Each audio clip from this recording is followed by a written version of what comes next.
Hi everyone, welcome back to our channel. In today's video, I'm going to show you how to quickly delete photos in the Lightroom app.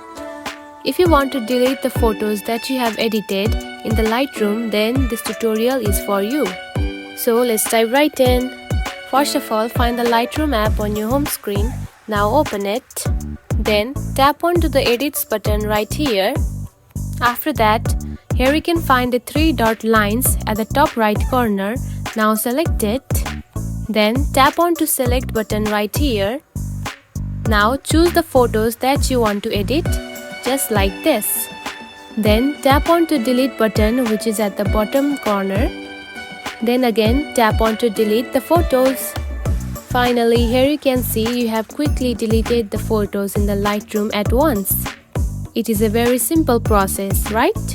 If you found this video helpful, don't forget to like and subscribe for more tips.